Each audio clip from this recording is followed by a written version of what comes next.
Hello Gemini, welcome to another general love reading para sa iyo. Tingnan natin kung ano ang meron para sa iyong love life.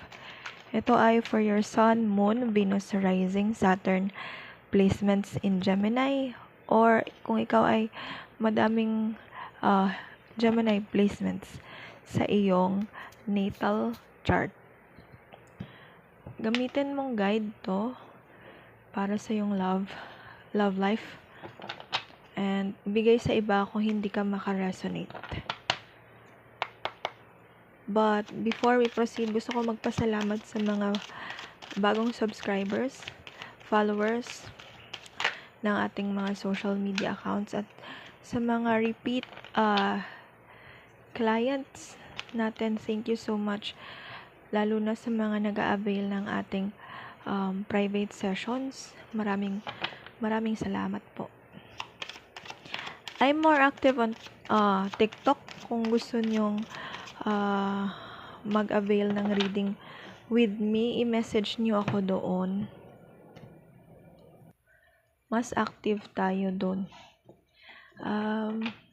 Meron din tayong live reading sa nasabing TikTok. So, kita-kits there. Lahat ng aking social media ay nasa description below ng video na ito. So, tingnan natin kung ano ang meron. Single ka man, in a relationship, or it's complicated. Tingnan natin kung kaninong love life to ng mga Geminis.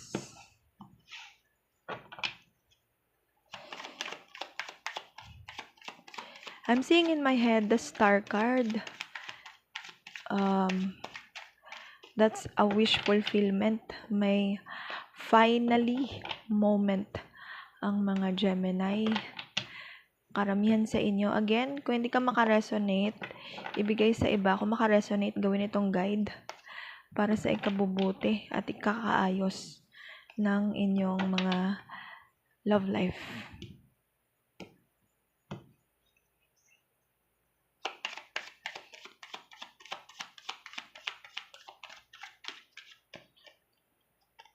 Okay, we got 3 of Wands.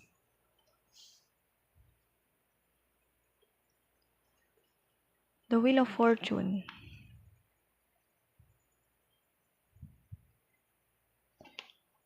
Three of Pentacles. Dalawa ng 3. 8 of Pentacles. Knight of Cups.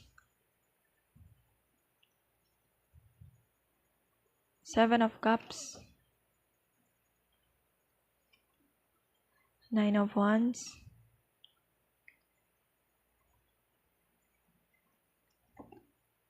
4 of Cups.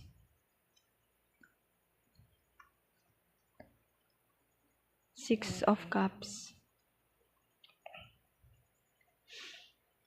Usog natin para magkasya sa camera. Okay.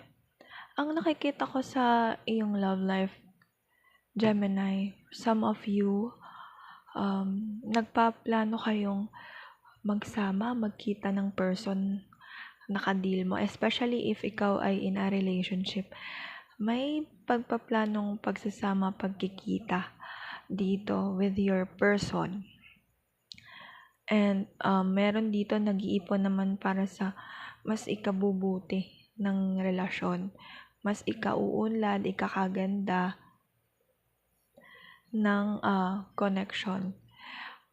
For some of you, if you are single, intuitively, ang nakikita ko, there's a lot of options. Meron dito, may nakilala ka sa bar, sa kung saan madalas kang nagpupunta kapag free time mo, wala kang work, wala kang school, yung gusto mo lang gumala, doon ka madalas nagpupunta. Pwedeng may makilala ka dyan, pero hindi ko nakikita that this person will take this connection na lightly. For some of you, you are already familiar with that person na. And for those who are in a relationship, meron akong nakikitang magandang turn around ng inyong situation with your person, especially if madalang kayong magkita, madalang na kayong mag-usap kasi nga puro na lang kayo work. Hindi naman siya masama pero nagiging imbalance na kasi yung career at time ninyo together ng person. Meron ako nakikita ditong celebration. Maaari kayong magkita, maaari kayong makapag-usap at mas maliwanagan sa mga pangyayari sa inyong relationship. What else for Gemini? Sa mga it's complicated naman, malabong magkaroon kayo ng maayos na pag-uusap right now ng iyong kausap or ka-deal or ka-talking stage, ka-situationship.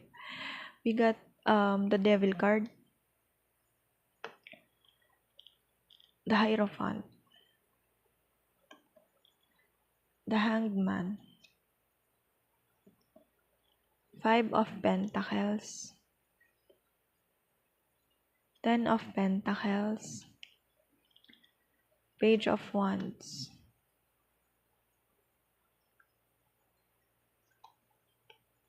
Two of Cups,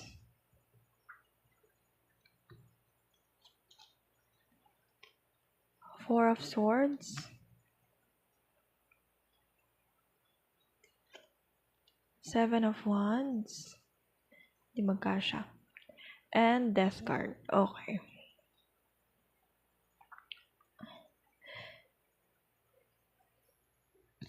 Ayan, additional messages for Gemini love reading. There is this certain attachment na nagpapabagal ng pag-level up ng relasyon, especially if in a relationship ka. Nagkakaroon dito din ng pagtatalo when it comes to kasal. Isa sa inyo ng partner mo, pwedeng ikaw, pwedeng si partner mo, gusto nang mag-settle down, pero isa sa inyo, medyo nasa stage of exploration pa, immature pa masyado, at hindi pa masyadong marunong mag-handle ng situationship. For some of you, meron ako nakikitang separation dito kasi magkakaroon ng pagiging defensive ang person mo when it comes sa kagustuhan mong mangyari or maging outcome ng relationship. Meron kasi ditong energy din na gusto niyang mangyari yung gusto niya, pero salungat or kabaliktaran naman dun sa gusto niya ang gustong gawin ng person niya. For some of you, meron ditong magbe-beg ng forgiveness, especially if you are single. Mahihingi ng tawad sa'yo. Pero I heard you're not in the mood para ibigay ang tawad na yon. And may gustong bumalik, lalo na kung ikaw single, may gustong bumalik from the past. Gusto humingi ng tawad, ng pasensya.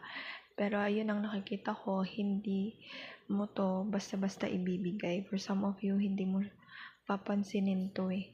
And for those naman na single, meron ako nakikita dito na may fling na energy. Pero mas iniisip mo pa rin yung kakonekta mo from the past. And for others of you, ang nakikita ko dito, pwedeng magpadalos-dalos ka sa feeling energy na to kasi gusto mo ng companion, gusto mo ng kasama. And ang maa-advise ko naman, kung hindi mo feel or off na yung vibe ng person na yan, might as well to end it ng maayos or wag na ituloy. Sa mga couples naman, mag-usap kayo and wag maging defensive, lalo na kung ikaw naman ang may kasalanan ng mga pangyayari sa inyo or ng gap or separation ninyo ng person na to. And for others of you, tanggapin ninyo ang desisyon ng person ninyo. Mahirap gawin, madaling sabihin, pero meron kasi ako nakikita dito na kapag pinilit mo yung gusto mo, maaring hindi na magparamdam or like iwan ka na lang ng person na to sa ere. Hindi ko tinotolerate yung ganun, pero maging open sana kayo sa communication. For some of you, puro na lang work and work and work or aral-aral. That's really good. Pero in terms of partnership and relationship, nagkakaroon ng imbalance dito. So find the balance in everything. This is your Love Reading Gemini. Kung nakatulong, don't forget to like, comment, subscribe sa ating mga social media accounts. Thank you!